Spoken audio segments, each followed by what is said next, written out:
So if you're using AI just to, write slightly better emails or maybe summarize some text, you might be missing out on, well, a lot.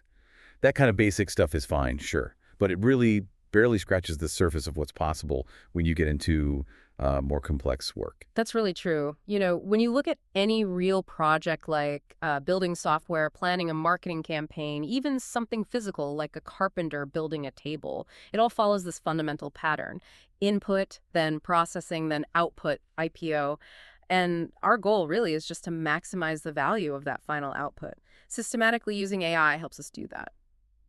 Welcome to the Deep Dive. Today, our mission is to help you turn AI from maybe a random chat partner into a real systematic partner. For design, for strategy, we're pulling the best ideas from the source material we looked at on how to build these powerful workflows.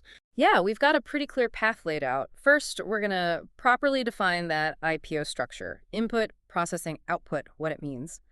Second, we'll talk about the essential tools you kind of need and some setup tips you can't skip, especially around AI memory. That's key. And finally, we'll walk through two really specific examples using AI in product design and then for creating social media content at scale. Okay, let's unpack this IPO model first then.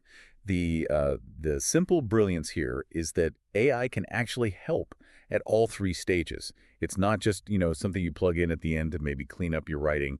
It can speed things up everywhere. Exactly. So start with input. This is where AI tackles, well, the messiness of real life. Tools like VoicePal or Grain were mentioned. They're important because they take messy, stuff-spoken ideas, rambling voice notes, maybe an hour-long meeting, and turn it into organized text the AI can actually understand and work with. They handle that transcription and maybe some initial sorting. Right. So that cleaned up data then moves into processing. This Yeah. is like the central hub, the brain of the operation. You need a strong foundation here. That's why something like Claude was recommended. What's important about Claude or, similar advanced models is that big context window. Yeah, and that context window is absolutely essential. It holds the memory for a complex project. It does the heavy lifting, Mm. organizing, checking data fast, planning things out, even drafting, all while keeping the project's history sort of in mind. And then you get to output. This is where the finished thing comes out, polished. Yeah. We saw some neat specialized examples, Firecut for video edits or Gamma turning text drafts into presentation slides pretty quickly. So the toolkit kind of mirrors the structure, right? Input tools for cleaning up, central processing brain, and then output tools for getting it done fast. Okay, so thinking about that central processing hub, the one holding all the project memory, Yeah. what would you say is the absolute most crucial first step before you even start a complex project? You have to teach the AI who it is and what the mission is. Precisely. Yeah. If you want the AI to act like a professional partner, you absolutely have to personalize it. The most critical setup step is making sure that memory is solid. This really means avoiding having to explain your job or the company voice or the whole project background every single time you log in. That step is so vital because otherwise the AI just defaults to like generic textbook answers, right? And speaking of context, another key setup piece is file uploads. Mhm. You need to feed it your own data, PDFs, spreadsheets, style guides, so it can check things against your actual real-world situation, your constraints. You're basically setting up a clear data structure, not just randomly dumping files in. You're telling the AI, this is the hierarchy of knowledge for this specific task. I still, You're I still wrestle with prompt drift myself sometimes. I remember trying to map out a new hiring plan in a chat where I'd just been drafting like casual messages to friends. Mhm. And suddenly the AI started talking about aligning core values, but using like really aggressive slang. It totally muted the tone. Got completely confused. Oh yeah, that's a classic problem. And that's exactly why the source material really emphasized the project's feature tip. You've got to create separate, dedicated spaces, like one called Q4 marketing strategy, another personal blog ideas. It keeps the information quarantined, stops the AI from getting mixed up, keeps things focused. So when we use these dedicated projects, these separate spaces, Yeah.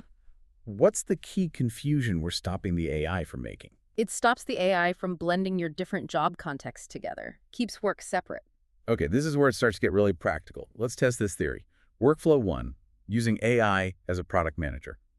Let's imagine we're designing a simple budget app for students. We'll call it Student Money. Right. So step one needs really clear instructions in the prompt. Define the user, the persona. You tell the AI to act like an expert user researcher, and you ask for specifics, deep specifics. Target audience, Vietnamese university students, maybe 18 to 22 years old. And crucially, you define their main pain point. Maybe they feel lazy and just avoid writing down every single expense.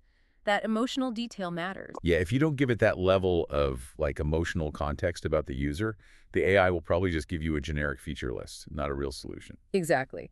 Then step 2 is designing the user flow. Based on that lazy persona, let's call him Anne, you prompt the AI to design the absolute easiest flow possible. Goal: add an expense in under 5 seconds.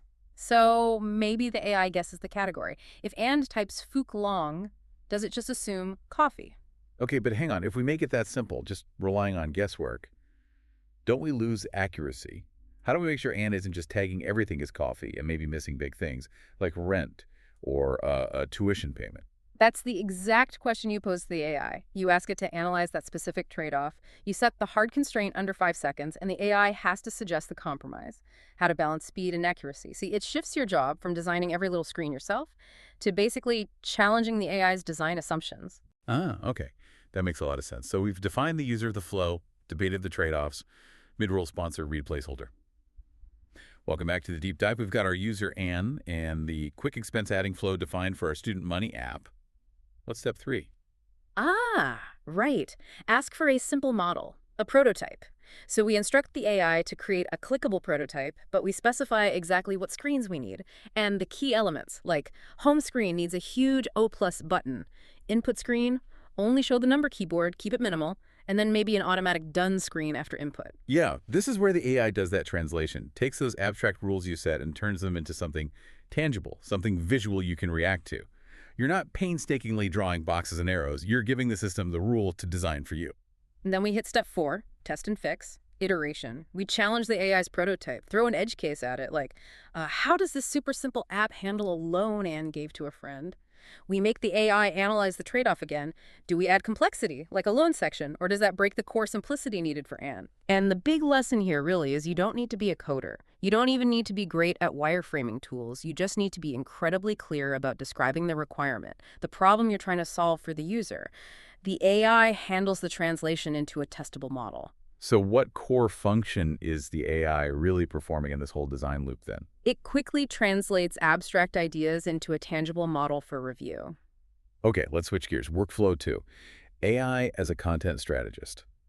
Thinking about fast platforms like TikTok or Reels, often the hardest bit isn't making the video, it's coming up with ideas that actually connect, that resonate. Mhm. Step 1 here is about getting emotionally effective hook ideas. We don't just want generic topics. The prompt needs to tell the AI acting now as a social media marketing strategist to generate maybe 20 ideas, and then crucially sort them by psychological triggers that would work for our user, and things like pain point, curiosity, quick win. I really like that focus. It forces the ideas to be relevant right from the start. Something like, why you're always broke by the 20th, and how to fix it in 30 seconds. Hits a pain point, offers a quick win. Exactly. Then comes step 2, which is critical. The human filter. You have to apply your feeling. The AI gives you 20 psychologically sorted ideas, yeah.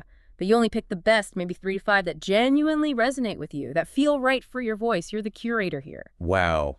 Just imagine scaling that. Testing thousands of those kinds of psychologically angled concepts in like minutes, that speed for strategic planning. It's kind of mind-blowing compared to traditional brainstorming. It really is a total acceleration of that early creative phase. Okay, so now step 3, creating a detailed script. Right. You take one of your chosen hooks. Let's use this is why you're always broke by the 20th. And you prompt the AI for a full, say, 30-second script. The key here is using a structured format, like a table, time column, words column, visual column. And you need specific visual directions in there, like 0-3 seconds, close-up shot of your face looking serious, or 10-15 seconds, fast cuts showing 3 small, impulsive buys, coffee, snacks. Which leads perfectly into step 4, and this is maybe the most important point, adaptation. Do not just copy and paste that script. Please don't. Read it. Understand the structure, the flow, but then you absolutely have to adapt it. Use your own voice, your tone, your humor.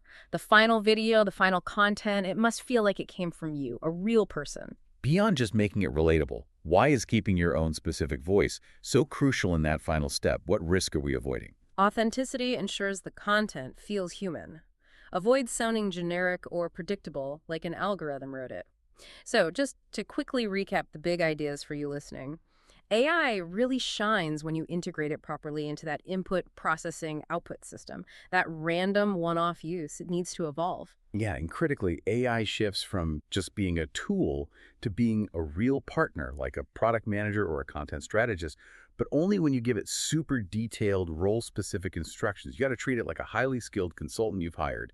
Be specific. And these workflows we talked about, they're really just the beginning. The source material hinted at more advanced stuff. Things like using AI to understand feedback from thousands of customers automatically, or even building out a whole online course structure from just a basic outline. Pretty powerful extensions. So here's a final thought to chew on.